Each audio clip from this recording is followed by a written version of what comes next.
nuestro caminar con Él todos los días. Amén. Pero hermano, en esta ocasión vamos a estar considerando la palabra del Señor en Lucas capítulo 5. Recuerde que estamos hablando los encontronazos de Jesús. Amén. Pues el encontronazo de Jesús en esta mañana va a ser cuando lo acusan de que él era un blasfemo. Sabe que blasfemo puede tener muchas connotaciones, pero blasfemo es una persona que deshonra a Dios. Y muchas veces la blasfemia toma forma como cuando alguien se quiere hacer pasar por Dios. Pero hay una blasfemia mucho más común, que es cuando alguien pretende hablar de parte de Dios sin estar hablando de parte de Dios. Se pone uno a pensar cuántas veces personas que se nos acercan y dicen, y Dios me dijo que te dijera esto. ¿Cuántas veces habrá sido que no fue Dios quien le dijo? ¿Verdad? Y si no fue Dios quien le dijo, pues eso se llama blasfemia, porque está hablando uno en nombre de Dios y Dios no le dijo nada. Pues el Señor Jesús, amén, Dios mismo, Dios hecho hombre, tuvo un encontronazo entre muchos de esta serie, donde le llamaban blasfemo. Y según la ley de Moisés, todo blasfemo debería morir. Era culpable de muerte. Aquel que tomara, ¿verdad?, y se personificara como Dios o pretendiera hacer las cosas que solamente Dios estaba autorizado a hacer según su palabra, pues se conformaba y se hacía básicamente un blasfemo. Y recuerde que el Señor Jesús estaba en su pueblo, en su gente, a lo suyo. Amén. Y los suyos tenían unas costumbres muy particulares. Estamos hablando de costumbres esta mañana, ¿verdad?, en el contexto de la escuela bíblica. Nosotros, ¿verdad?, estamos llamados a evaluar nuestras costumbres. Pero es bien difícil, porque muchas veces las costumbres son las que nos han formado, o las costumbres son parte nuestra. Okay. Muchas veces, como los judíos, la religión era su vida, era su cultura. ¿Cómo usted entonces desasociaba la religión que los llevaba a ellos a hacer las cosas por la ley, por la letra, por el cumplir y no por amar a Dios? No por amar la justicia de Dios, no por amar a Dios. Pero ya eso era parte de su día a día. Cuando ya han sido criados generación tras generación en esto, pues ya ellos hacían las cosas siempre iguales, porque mis padres, como ellos decían, o los ancianos, ¿okay?, desde Abraham, que lo tenemos por padre, hasta hoy, pues lo hacían de esta forma, decían ellos. Entonces, de una forma decían que Abraham hacía las cosas igual que ellos, lo cual no era así. Porque dice que Abraham le creyó a Dios y le fue contado por justicia. Abraham, amén, no obedeció la ley, en el sentido porque la ley no había sido redactada aún. Así que ahí hay evidencia antes de la ley de cómo uno se salvaba, igual que se salva hoy, igual que se salvaba durante la ley, amando a Dios y creyéndole a Dios. Pues estas personas que estaban rodeando al Señor en ese día, al lugar que las otras veces que hemos hablado de este tema, pues ya tenían una particular forma de religión en la mente. Como nosotros hoy, cuando nosotros salimos a la calle, pues hay personas que se pueden llamar cristianos y tienen como que diferentes peculiaridades. Estábamos hablando de unas peculiaridades esta mañana. Hay otros que tienen unas peculiaridades. Hay bautistas que son bien peculiares. ¿Sabe lo que es una peculiaridad, verdad? Una forma de ser. O una particularidad, para ser un poquito más fino, porque es domingo. Y les he dicho en ocasiones anteriores que existe, ¿verdad?, lo que en los tiempos de los fariseos, que vamos a ver aquí, y los tiempos antes de los fariseos, se le llamaba Mishnah. La Mishnah es una colección de tradiciones e interpretaciones de lo que la ley quería decir. O sea, la ley dice unas cosas, Amarás a tu prójimo como a ti mismo. Eso lo dice literalmente la ley. Entonces la Mishnah era, pero eso hay que explicarlo mejor. Según la tradición y según lo que ellos, los intérpretes de la ley, pretendían darle significado. Decían, pues amar a tu hermano, pues tú vas a amar a tu hermano, lo intentas 3 veces, si a las 3 veces sigue funcionando, tú sigues amando a tu hermano, pero si tu hermano no te ama, pues ya tú no tienes que amarlo. Y la Mishnah, especialmente la que se redactó cuando el pueblo estuvo cautivo en Babilonia, pues dice eso. Entonces dice, pero ¿y cómo ellos llegan a la conclusión que hay un límite en la forma que yo voy a amar a mi hermano? Pues porque esa es para que usted vea que ellos transportan lo que ellos interpretaban era suficiente y allí, igual que la del perdón. La del perdón, 3 veces perdonaré. 3 veces es suficiente. A la 4ª ya no tengo que perdonar a menos que yo quiera. Por eso es que al Señor le preguntó Pedro, Señor, ¿cuántas veces perdonaré? 7, porque 7 es más que 3. 7, ya le hice una mejora. 7, hasta 7. Entonces de ahí es que sale, ¿de dónde Pedro saca 7? ¿Y por qué no 70 y 600 o 3 o 2? Y dice, no Pedro, sino hasta 70 veces 7. El Señor le dice, ni las cuentes. Para que usted vea que no necesariamente la Mishnah tenía interpretaciones correctas. Habían cosas que servían. Por ejemplo, guardarás el día de reposo para santificarlo. Eso lo dice la ley. Hay un día, ellos le asignan el sábado, entonces ellos le asignaron un día de la semana calendario que tenía que ser ese día.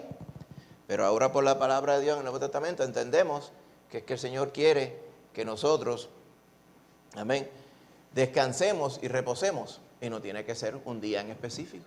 Por eso dice la Biblia, que nadie os juzgue respecto a días de reposo, a lunas nuevas y todas estas cosas. Porque esos son asuntos del porvenir, eso no tiene que ver en esta vida.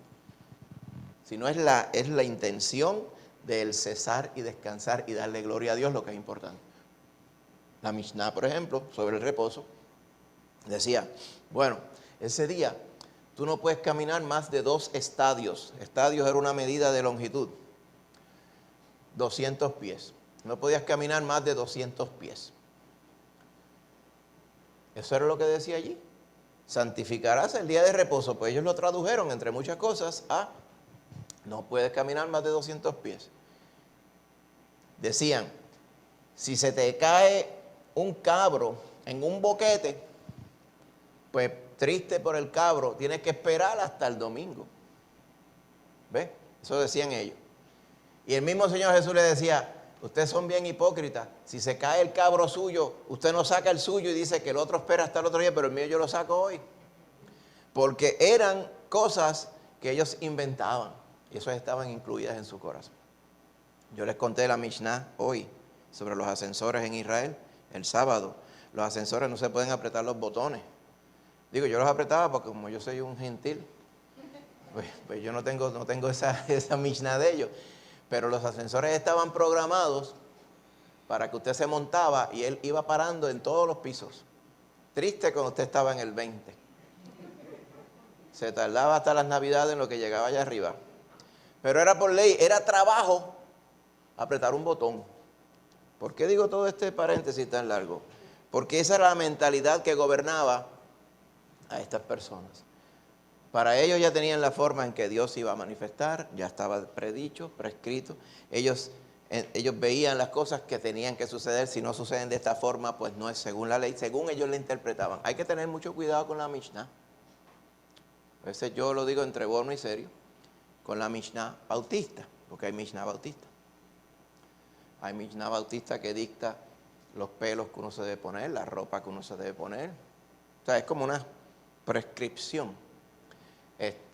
Cómo es que uno debe hacer las cosas, cómo es que los pastores deben ser, que si el pastor debe trabajar o no debe trabajar. Y hay mucha Mishnah por ahí, que lo que yo digo, tengan cuidado con la Mishnah. Especialmente a los muchachos más jóvenes que se están criando. ¿Por qué? Porque dentro de todo grupo y dentro de toda denominación hay muchas costumbres que no tienen necesariamente un fundamento bíblico. Y eso les pasaba aquí, a estos varones. Pues si nos transportamos al capítulo 5 de Lucas, ¿ok? Vamos al verso 17, vamos a leer esta porción. Verso 17 al 26. Si lo tiene, hermanito, rapidito, nos ponemos de pie un momentito.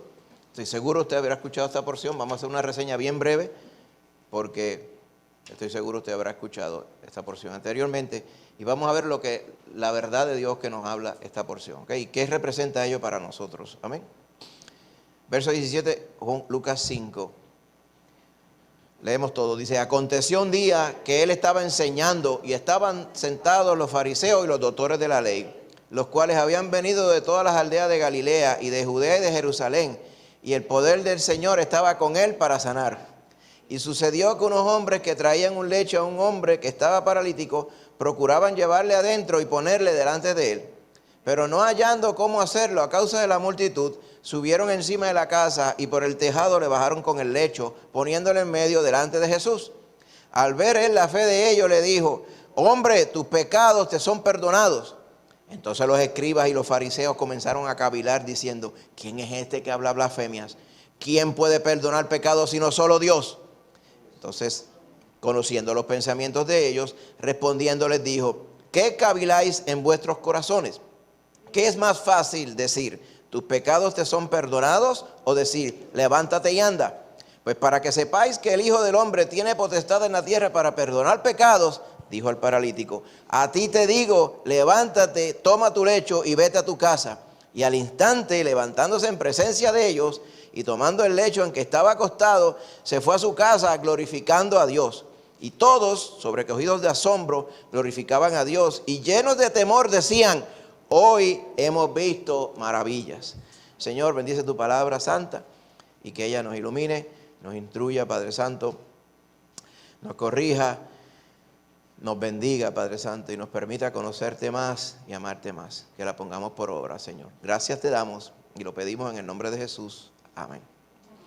Mire, si usted ha estado, ¿verdad?, pendiente las veces anteriores, el Señor estaba causando revuelo entre aquellos que simplemente iban porque querían escuchar de parte de lo que ellos consideraban este maestro, este rabí, amén, que les venía a hablar de Dios y les venía diciendo: el reino de los cielos se ha acercado.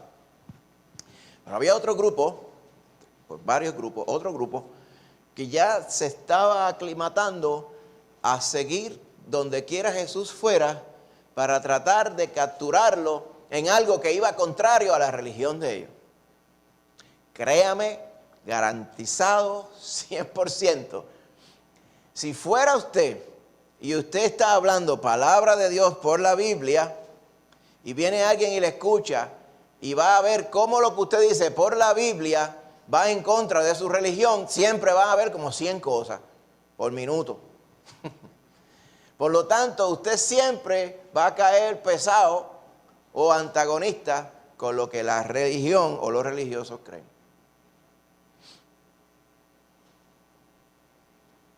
Por eso en el website tenemos dicho: predicamos la palabra de Dios y la salvación por medio de Cristo Jesús. Es completamente posible que lo que enseñemos según la Biblia vaya en contra de la percepción que usted tenga. Pues entonces, guess what? ¿Qué es lo que debe cambiar? La percepción suya. Pero ahí está la dificultad. Por eso es que el Señor dice que un día Él estaba enseñando, y típicamente lo hacía, como dice al principio del capítulo 5. Dice que en ese lago de Genezaret, que es el lago de Galilea, ese es el otro nombre, el mar de Galilea, ¿okay?, la gente se agolpaba para oír la palabra del Señor, y Él tomó la barca de Simón y le dijo: Simón, ¿tú me haces un favor? Simón no era creyente todavía. Tú me haces un favor, tú puedes ir un poquito más para adentro en el agua para yo predicarle de allí, cosa de que la gente me dé un espacio para yo poder predicar, porque estaban todos agolpados encima de él. Y ese día también, más adelante, otro día, que nos dice el verso 17, pues también estaba enseñando lo más seguro a la orilla, un poquito retirado a la orilla, pero ya estaban allí, dice, sentados los fariseos, los doctores de la ley. Los doctores de la ley son los que enseñaban la ley. los que redactaban la Mishnah que les mencioné, los cuales habían venido de todas las aldeas de Galilea. Y eso está bien, porque eran las aldeas más cerca del mar de Galilea. Pero también habían venido de Judea, bien abajo, y de Jerusalén. Para que tengan una idea, esas personas habían venido como si vinieran de Dorado hasta Aguadilla para ver lo que el Señor iba a hablar. Era a pie, mano. Entonces encima de eso no creían ni en Él. O sea que era como que les daba como un empoderamiento el poder ir a ver cómo aquel iba a decir cosas que iban en contra de la religión. Pero como les dije que está garantizado que iban a ir en contra de la religión, pues estoy seguro que sí iban a llegar a una buena confirmación de que lo que el Señor decía iba en contra de lo que ellos creían. Entonces, mire, dice, y el poder del Señor estaba con él para sanar. Interesante que nos menciona acá, ¿verdad? Usted dirá, pero es que el Señor Jesús era Dios. ¿Cómo que el poder estaba con él? O sea, hay días que no estaba el poder. Lo que pasa es que lo que quiere decir esto es que específicamente nos da un adelanto de lo que iba a suceder ese día. Amén. Recuerde que también el Señor Jesús tenía una parte humana. Eso no puede olvidar ello. Esa parte humana le daba sueño, le daba cansancio, le daba furia, le daban deseos de la carne, era tentada y todo ello. Y el Señor, ¿verdad? Por eso que nos dice Santiago que el Señor fue tentado en muchas cosas, en todo, pero fue tentado y no tuvo pecado. No había pecado en él, ni se halló nada, ni engaño en su boca. ¿Ok? Fue sujeto a las mismas cosas que usted y yo, pero por el poder de Dios que estaba en él. Amén. Fue victorioso y fue intachable. Se nos dice que el plan de Dios ese día era usar su poder para sanar. Amén. Si usted va a las otras porciones en el Evangelio, en Mateo y en Marcos, se nos dice que él estaba predicando dentro de una casa. Típicamente las casas allá, a veces uno tiene que transportar la mente a las casas de allá. Pues las casas de acá pues son de cierta forma. Allá, la inmensa mayoría de las casas eran unas casas colectivas. Usted ha ido a una casa que usted entra y tiene como un jardín interior o un patio interior donde no hay techo. Pues seguramente, ¿verdad?, el Señor estaba en una de estas casas que típicamente tenían un lugar dado para que el padre de la casa se sentase a enseñar a los hijos. Y eso era como si dentro del patio interior le ponían como un techito. ¿Okay? Y allí pues, el padre se sentaba. Bien pudo haber sido también, hay casas que tenían como un patio interior, pero estaba techado también. Lo bueno es que los techos de aquellos entonces no eran como los techos como aquí, porque hubiera sido imposible hacer un boquete y bajar la persona. Pero en aquellos tiempos se usaban maderas y encima se le ponía, ¿verdad?, paja, se le ponía más madera y se hacía como un entrelazado. ¿Okay? Y arriba, las personas bien pudientes le ponían tejas de barro, pero lo más seguro acá en Galilea era simplemente paja lo que tenía encima. Así que se toparon estas personas que traían un hombre que estaba paralítico, no se podía mover, no podía caminar, pero querían llevarle a Jesús para que Jesús le sanara, pero no podían llegar porque había tanta gente ese día que decidió no usar el barco y no podían llegar. Pues, ¿qué hicieron? Dice, pero no hallando de cómo hacerlo a causa de la multitud, usted lo ve aquí, se subieron por el techo de la casa. ¿Okay? Y desmontaron una parte del techo y le bajaron. O sea, parece que lo agarraron, lo traían, ¿verdad?, como si fuera una camillita y con soga. Y ellos se dieron, este es un proyecto, bajarlo, que no se cayera.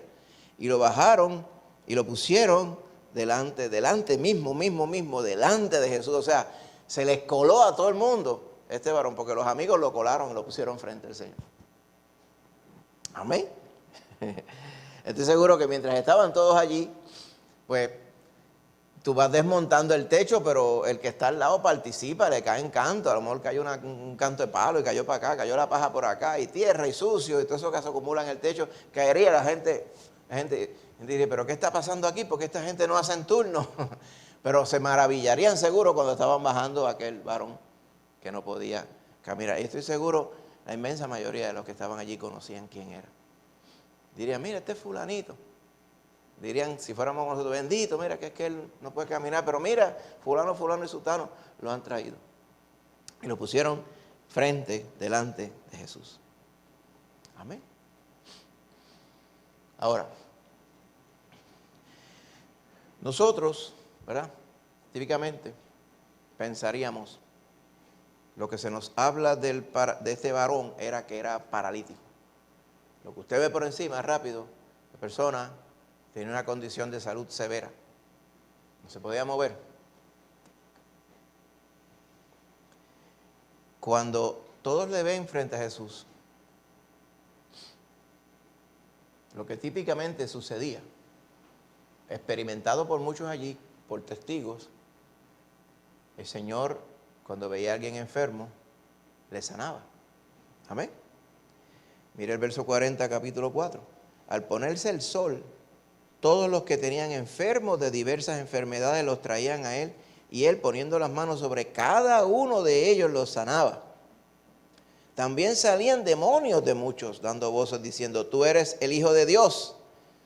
Pero él los reprendía y no les dejaba hablar, porque sabían que él era el Cristo.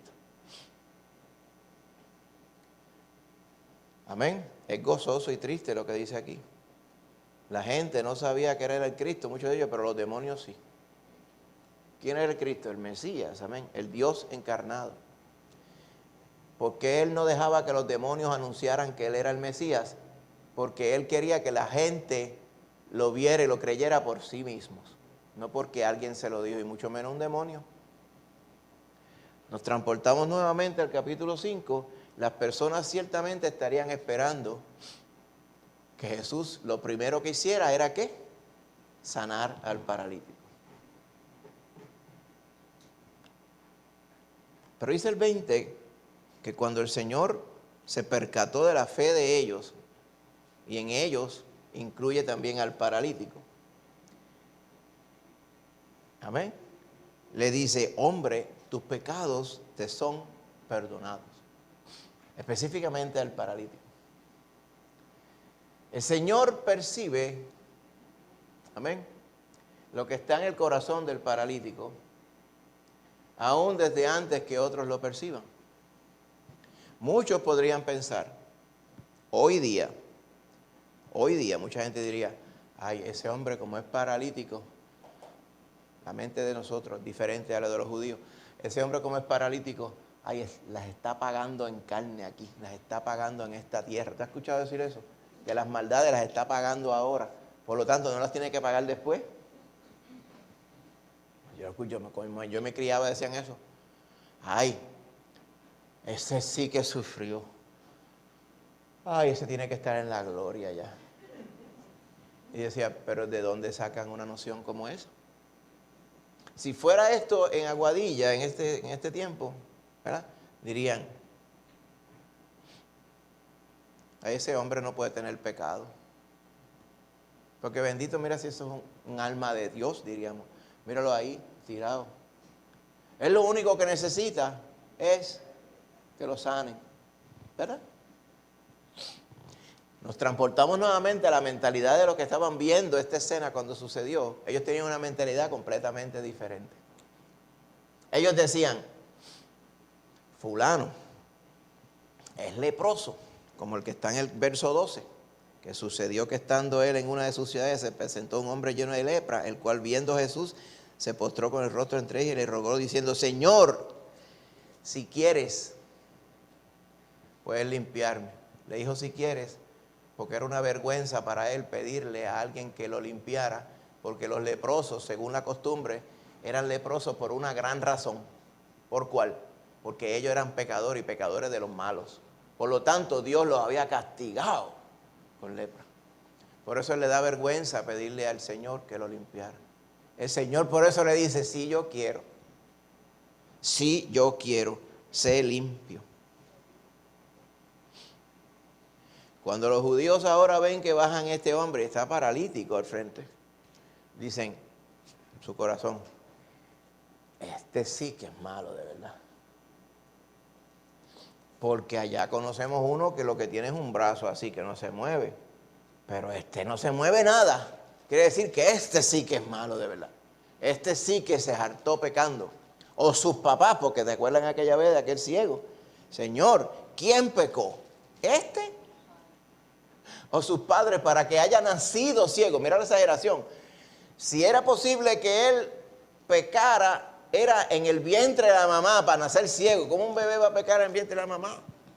Que no sabe ni lo que es eso. Es para que tú veas la torpeza de esta gente. Seguro estaban juzgando acá y estarían pendientes. ¿Qué será lo que este señor va a hacer? Y dice que lo primero que le dice, hombre, tus pecados te son perdonados. A mí me gusta pensar que él le dijo hombre porque era a él que le estaba hablando. Porque no era, hey, todo el mundo, los pecados son perdonados. Él estaba hablándole al paralítico. Ni tan siquiera a los 4 amigos, que lo hicieron muy bien.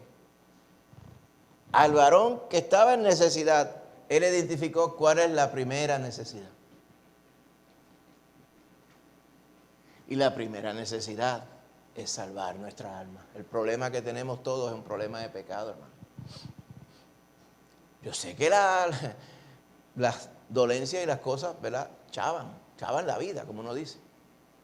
Hay muchas personas en la comunidad se acuerdan de Cristo cuando tienen necesidad de salud.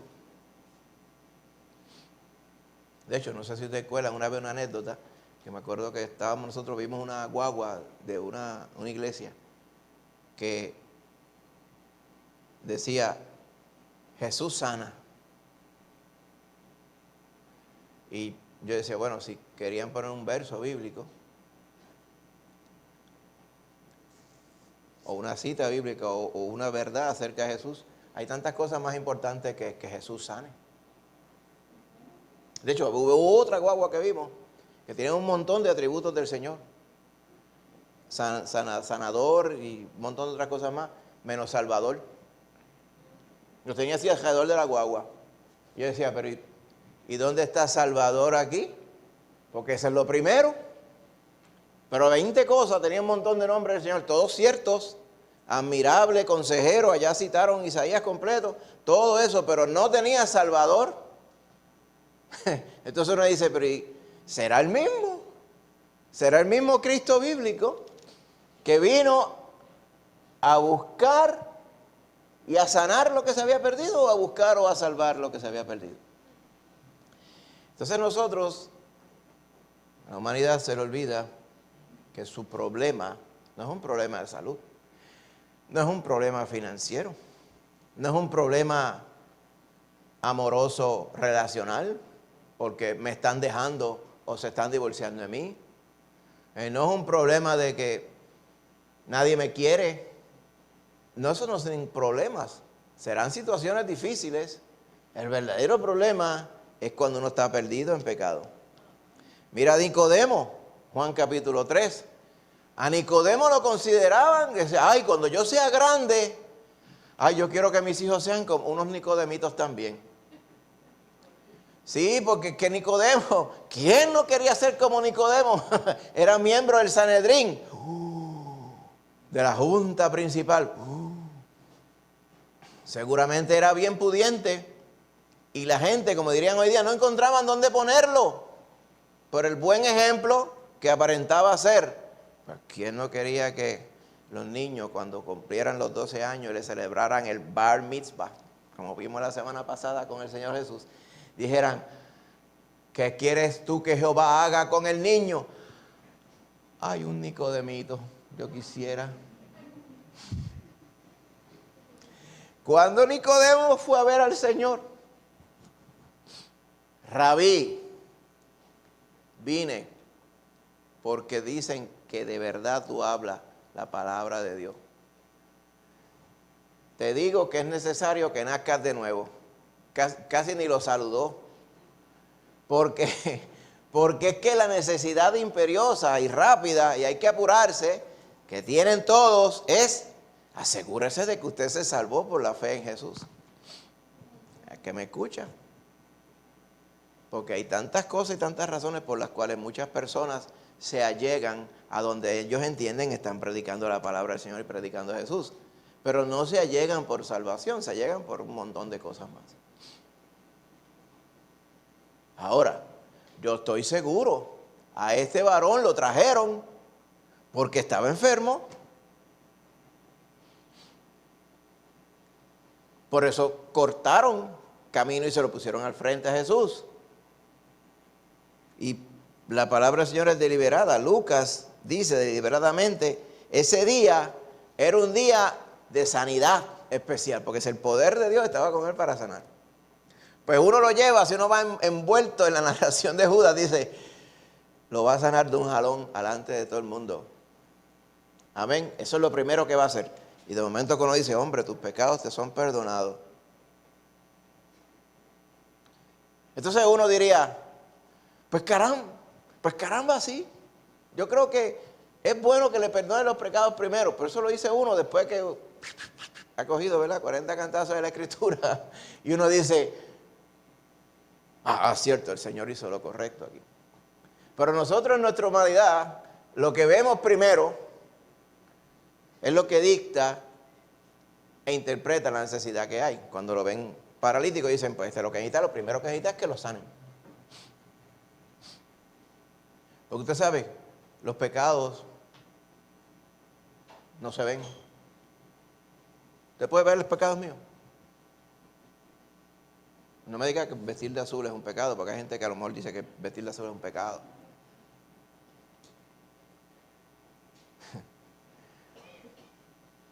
Y hay gente que puede decir que, mira, usar un celular es pecado. Yo no sé, ¿verdad? Hay gente que se inventa, ¿sabes que hay mucha Mishnah y muchas cosas? Pero a lo mejor dice, sí, es pecado. Se le ve por encima, desde un avión se ve su pecado. Pero la realidad es que el pecado no se ve, hermano. ¿Amén? Pero el pecado está. Y si el pecado no ha sido perdonado por el Señor Jesús, si tú no has sido salvo por el Señor Jesús, entonces el pecado permanece. Por eso es que, eso fue lo que mismo le explicó Jesús a Nicodemo. Le dijo, es que el que no cree ya ha sido condenado. ¿Por qué? Porque es que no ha creído en el nombre del unigénito Hijo de Dios, que vino para salvar lo que se había perdido. Por eso, lo primero que hace el Señor Jesús, y seguramente porque percibió la fe que había en el corazón de este hombre, que estaba postrado delante de él, la fe en su corazón, para ser salvado. Y por eso es que él le dice, tus pecados te son perdonados. La única forma que los pecados son perdonados a uno es cuando uno cree en el Señor Jesús y el Señor limpia a uno de pecado. Por ende, el Señor sí ve lo que hay en el corazón de las personas. ¿Te recuerda allá, capítulo 2 de Juan? Dice, el Señor no se fiaba de ninguno de ellos, porque Él sabía lo que había en el hombre. Pues Él conoce el corazón y conocía el corazón de este paralítico. Le perdona los pecados al paralítico. Ahora, usted ve físicamente con sus ojos cuando a alguien le han perdonado los pecados. No se ve. Pero si nos ponemos un poquito más intensos, podríamos decir, sí se ve, porque de momento yo lo veo gozoso, está bien, pero esas son las señales externas, pero usted no ve como que hay un brillo diferente y nada de estas cosas. O tiene pecado o no tiene pecado. Cuando el Señor le dice delante de todo el mundo, porque entonces ya el asunto no era necesariamente con el paralítico, era con todos los primeros que mencionan el verso 17, los fariseos, los doctores de la ley, y todos los que habían venido de tantos sitios a ver lo que el Señor Jesús iba a hacer.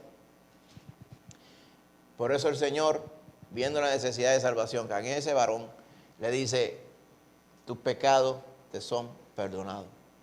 Y no faltó, inmediatamente todo el mundo empezó a hablar y a caer. Dijo, callado, ¿qué se cree este? Un blasfemo infame. Mira lo que acaba de decir aquí. Mira, ves que te lo dije. Valió la pena venir de Jerusalén para acá, para agarrarlo, diciendo, perdonando pecado, cuando eso solamente lo puede hacer Dios. En eso ellos estaban correctos. Él no les dijo, ¿por qué ustedes piensan que yo no puedo perdonar pecados? Ni les dijo, es incorrecto que ustedes piensen que solamente Dios puede perdonar pecados, pero por eso mismo que estaban siendo pinchados, ¿verdad? De la misma forma que la gente que hoy dice, relacionado con lo que el hermano Johnny está diciendo esta mañana en la escuela bíblica, que se van de pecho diciendo que el Señor no es real, que el Señor no es Dios, que uno no, primero, no, Él no salva porque es que no hay que salvarse de nada. Y por ahí siguen con la retórica, restándole a la verdad del Evangelio. ¿Por qué? Porque lo primero que hacen es decir que no tienen pecado.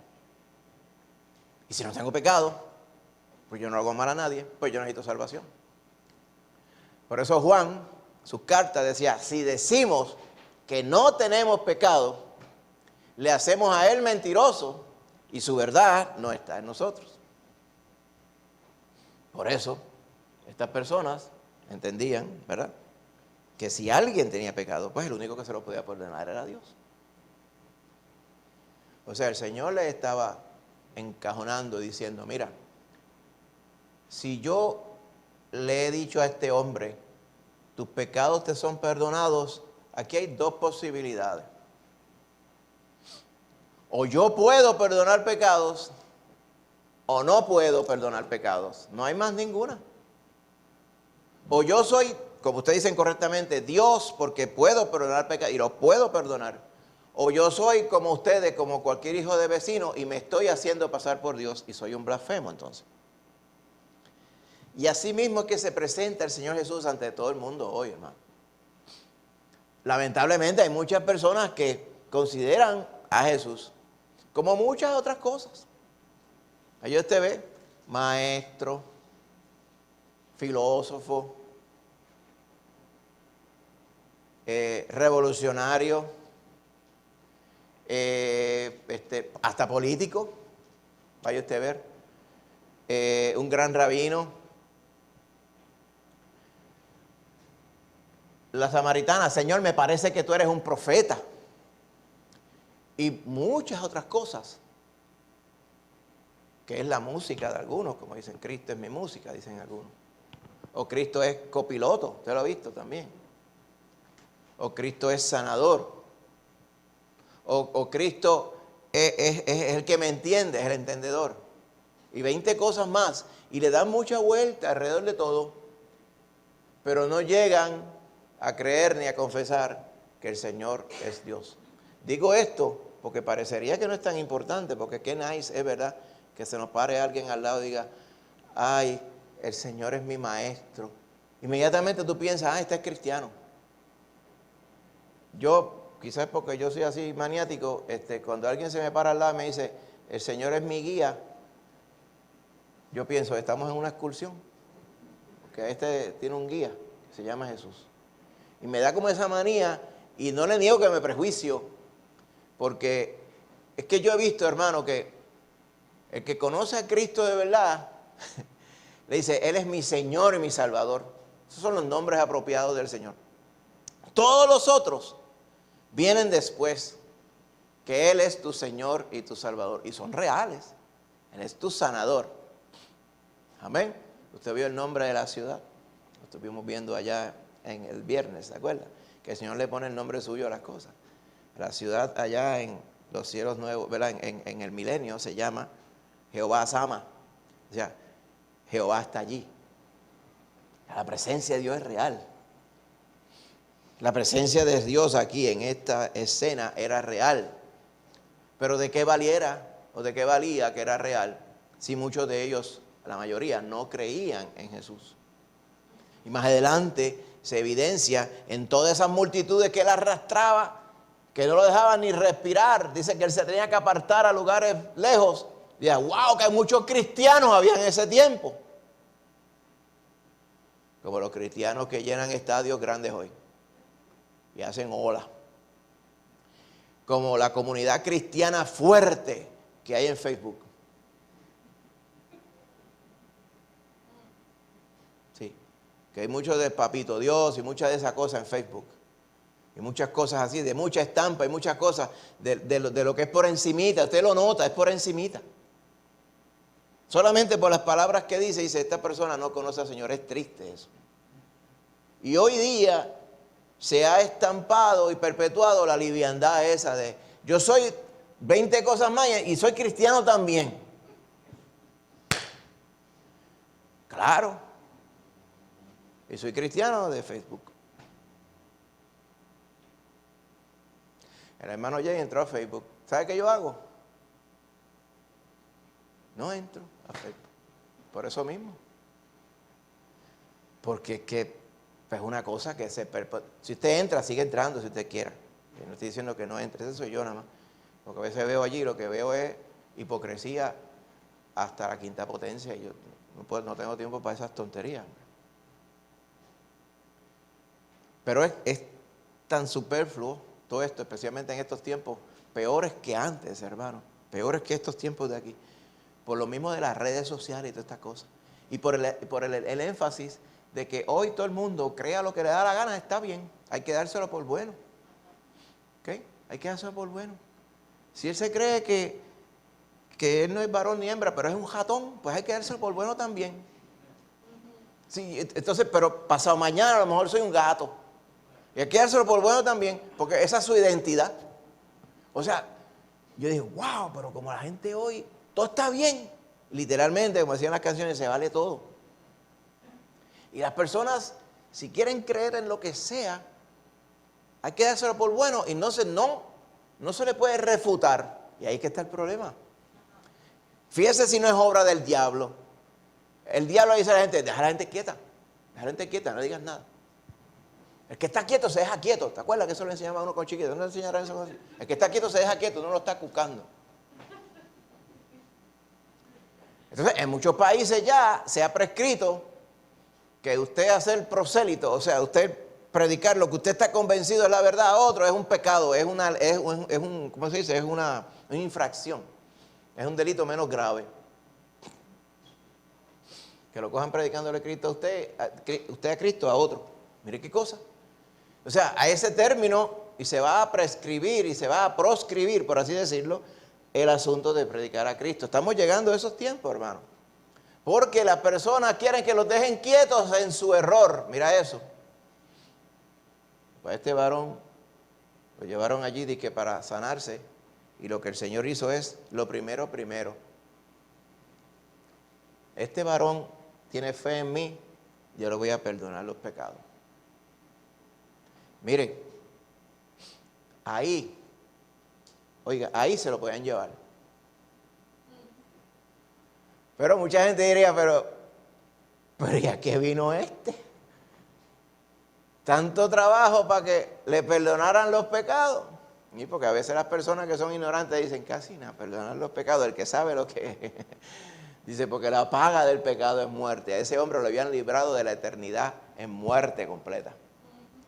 Había pasado de muerte a vida cuando el Señor le dijo, hombre, tus pecados te son perdonados. Mientras los otros cavilaban que si era blasfemia, que si este no tenía la autoridad, que si él no puede perdonar pecados, se está haciendo pasar por Dios porque está tomando la palabra de Dios en su boca, diciendo que él puede perdonar pecados. Decía que el Señor Jesús conocía los pensamientos de todos ellos. Que conocía los pensamientos del paralítico, por eso es que él le perdona los pecados sin el paralítico pedírselo, sin hablarlo, porque él sabía lo que estaba en su corazón. Conociendo los pensamientos de ellos, les dijo, ¿qué caviláis en vuestros corazones? ¿Qué es cavilar? ¿Será o no será?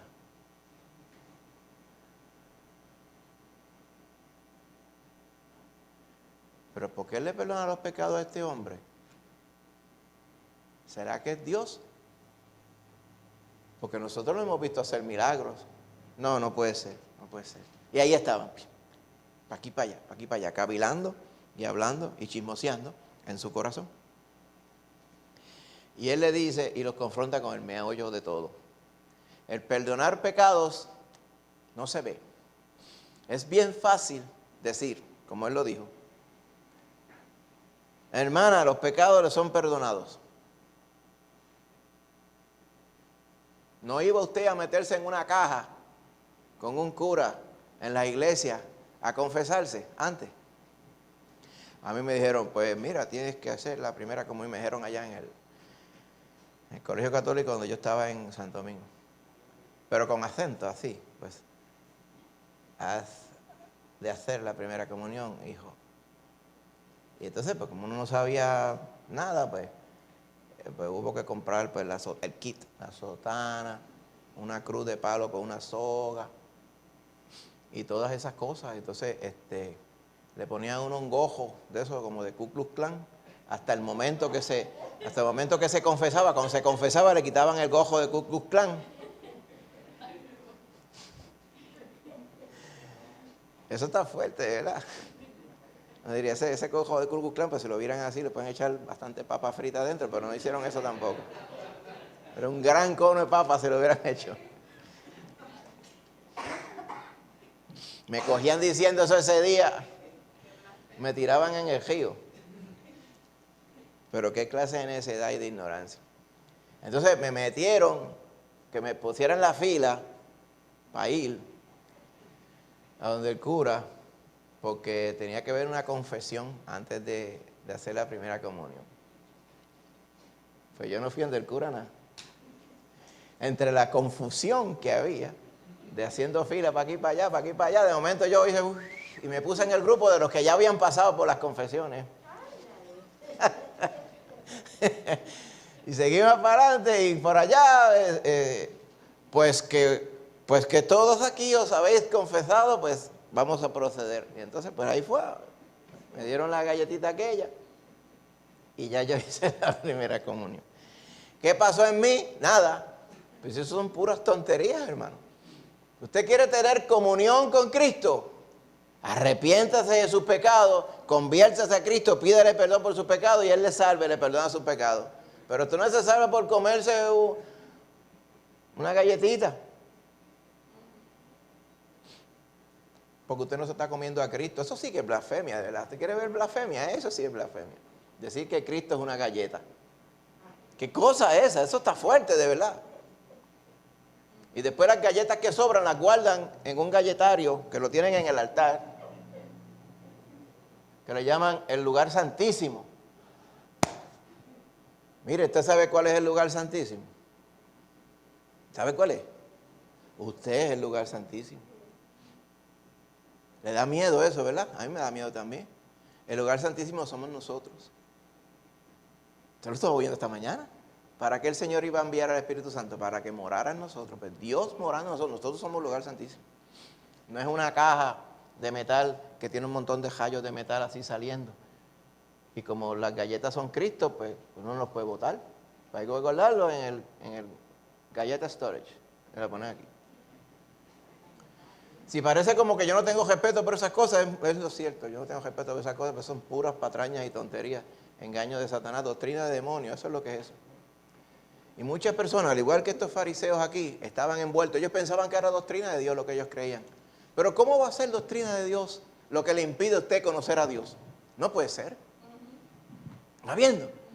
¿Cómo alguien puede llamar doctrina de Dios algo que le impide conocer la verdad pura del Evangelio? Por lo tanto, tiene que ser doctrina de demonio lo que ellos creen. Al igual que la doctrina de demonio que está regada por todos lados. Y se disfraza de doctrina bíblica, pero no lo es. Como yo le dije, es el equivalente a comerse una mixta. Y la mixta le han echado veneno antes, se lo han mezclado bien y no tiene sabor. ¿Cómo usted va a saber que no tiene sabor? Porque usted tiene, Señor, muéstrame tu verdad a través de tu palabra.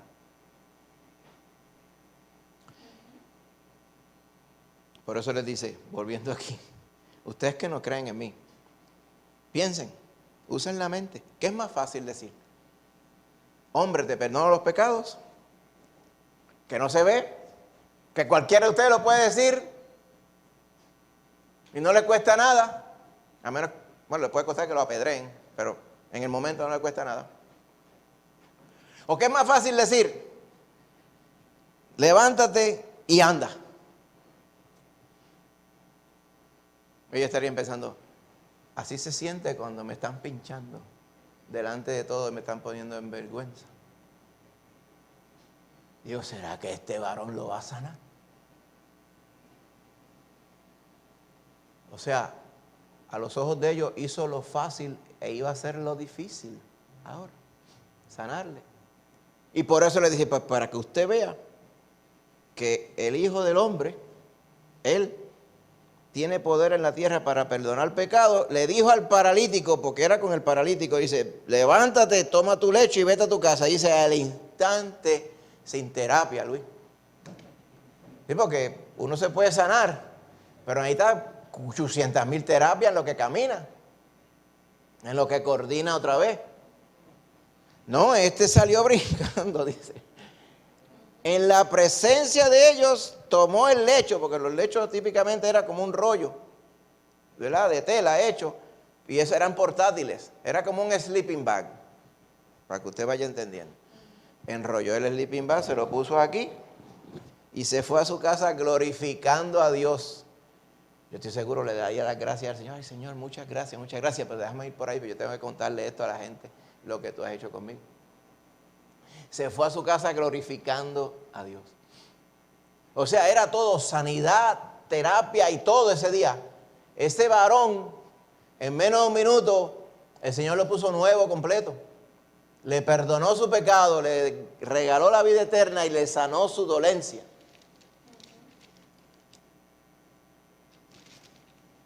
Tengo que aclarar. Por eso lo dije antes. Si el Señor le hubiera perdonado los pecados y ya ahí se lo llevaban, ahí estaba todo. No quiere decir que Él me va a salvar y me va a sanar. Él sana si Él quiere. ¿Puede sanar? Claro que puede sanar. Pero Él se glorifica sanando y no sanando también. Y esa es la parte que nosotros tenemos que entender. Dice, pero eso mismo que digo. Porque si Él se glorifica sanando y no sanando, pues que me sane entonces.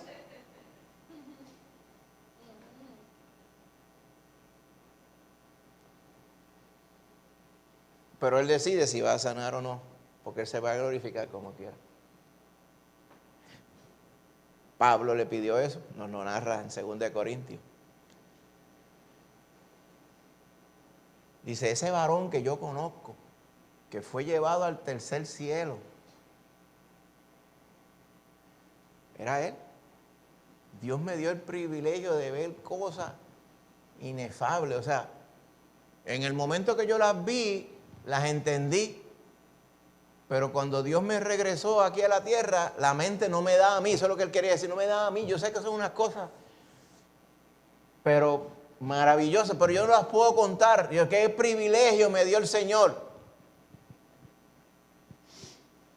Pero tenía un aguijón en la carne, una enfermedad. Y él pensaba, pues si el Señor me llevó al tercer cielo, no le cuesta nada sanarme. La lógica de uno. Le he pedido 3 veces al Señor que lo quite de mí. Y el Señor a la tercera me dijo que no. O sea, el Señor allá tiene unas cosas maravillosas para todos nosotros. Eso es lo que vio él. Pero Pablo, en la lógica humana, diría, oye, si Pablo estuviera entero, fuera mejor predicador, porque entonces estaba más fuerte, ¿sabe? Si a alguien le debieron extender la vida, oiga esto, es a Pablo. ¿Cómo que Pablo no? Porque lo que se entiende es que no veía bien. Pues si yo fuera el Señor, ahí está el asunto, si yo fuera el Señor, yo lo sanaba, lo ponía 20-20, no, 20-20 no, 30-20 lo ponía yo. Con la vista de águila ese varón. Y si la gente duraba 80, no, que él dure 120 predicando a Cristo. Claro, yo tengo el poder, yo lo hago así. Pero eso es usted, por eso es que usted no es el Señor. Qué bueno. El Señor en su sabiduría no lo sanó, porque él entendía que el Pablo débil era el Pablo que iba a depender del Señor. Y ahí está todo, hermano. Esas cosas uno no las ve, uno humanamente no lo ve. El Señor sabía que un Pablo entero no iba a confiar tanto en él como el Pablo que estaba malito. Ahí lo que se entiende también es que este varón murió de relativamente corta vida, porque murió también muerte trágica. Dice, pero ¿en qué cabeza cabe, diríamos? Pues en la cabeza del Señor, porque Él tiene un plan. Ahora, ese día, el plan con el paralítico era salvarlo y sanarlo. Yo estoy seguro, muchos de los que eran sanados solamente, pero no salvados.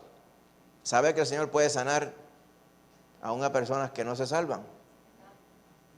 Sí, por su misericordia. ¿Está viendo? Por eso es que el sanar no es señal de que el Señor me está salvando. Mire, si fuera así, saque cuenta cuánto el Señor, mire, si usted saca cuenta cuánto el Señor pudo haber sanado en esos años de su ministerio, eso era para que cuando el Señor, ¿verdad?, iba a subir al cielo, iban a estar todos allí, iban a ver 100,000 de personas allí esperando al Señor y yendo al Señor, despidiéndolo al cielo porque habían creído en Él cuando Él los sanó, pero no es así. ¿Dónde estaban? Ninguno, porque la realidad es que muchos iban por necesidades que no era salvación. Así que el énfasis del Señor es en salvar a las personas. Sanarlo, pues puede ser, más adelante. Pero asegúrese, ¿verdad?, los que estamos aquí, los que están escuchando y los que escucharán después, que usted se salve. Si el Señor después de ello le sana, gloria a Dios. Pero si no le sana, gloria a Dios también. Si no le sana, Él le va a dar su gracia para usted poder vivir. Y sépase que literalmente, como decimos nosotros en el populismo este de nosotros, estamos, los creyentes, como Dios quiere literalmente. Porque Dios ha dictado que en la forma en que Él nos tiene, es que vamos a glorificar a Dios. Amén. Porque Dios se glorifica aún en nuestra debilidad, de hecho se glorifica más en nuestra debilidad. Amén. Y le damos a entender al mundo la verdad de que lo que estemos sanos o no, no es importante. Por eso decían los grandes filósofos, de algo se tiene que morir uno. Decían, ¿verdad? Algo le tiene que dar a uno, si no, no se queda perpetuamente sano. De algo se tiene que morir uno, por lo tanto, si vamos a morirnos, pues más vale que tengamos la eternidad asegurada. Y eso es precisamente lo que hace el Señor. Amén. Por eso ese día, Él dijo, la verdadera necesidad de este hombre es salvarse. La verdadera necesidad de nosotros es salvarnos. Pero ¿cuánta gente anda por ahí y no anda pensando en ello? Anda pensando en el here and now, en lo que está sucediendo ahora. No en la eternidad. De hecho, muchas personas no piensan, no llegan a la eternidad, ellos no llegan ni a la semana que viene. Las personas muchas veces están viviendo en lo circunstancial. Y el diablo se especializa en entretener a las personas para que no presten atención a las cosas eternas. Por eso es que el mensaje de Cristo tiene que ser predicado. Yo confío plenamente que el Señor con su Espíritu toca a cada persona para que en su adormecimiento que le da, las personas se entretienen en su vida y no consideran que están perdidos en sus pecados. Por ende, esa es la función de la iglesia, anunciar esto de la forma que el Señor nos ha provisto para anunciarlo. Así que lo importante, lo primero es ser salvo, hermano. Amén. Ser salvo, bendito sea el Señor. Fíjese, verso 26, con esto terminamos. Y todos, sobrecogidos de asombro, glorificaban a Dios. Y llenos de temor decían, hoy hemos visto maravillas. La palabra sobrecogidos de temor, de asombro, es la palabra que en griego es éxtasis. Ellos estaban fuera de sí. O sea, decían, nunca nadie ha visto algo así. ¿El qué? ¿No habían visto sanar a nadie? Sí, habían visto un montón de veces sanar a nadie, pero eso había sucedido antes muchas veces. Lo que no habían visto era que el que sanaba confirmara ser Dios, como lo hizo ese día allí, hermano.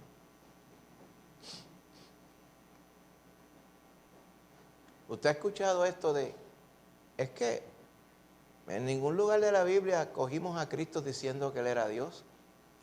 Entonces dice, ¿qué será esa Biblia que esa gente lee? Ahí, eso fue precisamente lo que hizo aquí, delante de todos. Y allá en Juan, ¿cuántas veces dijo yo soy?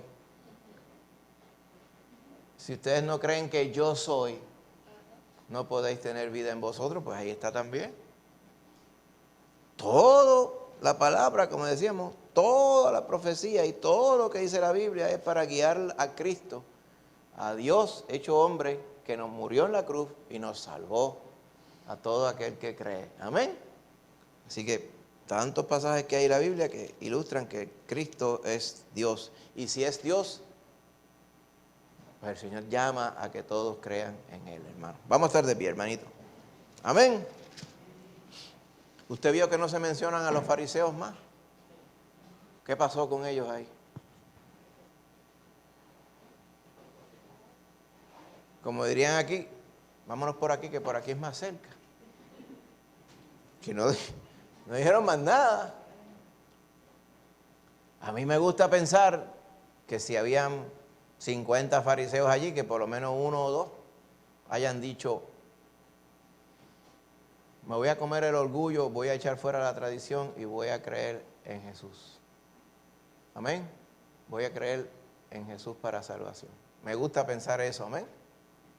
Al igual que me gusta pensar que muchos escucharán este mensaje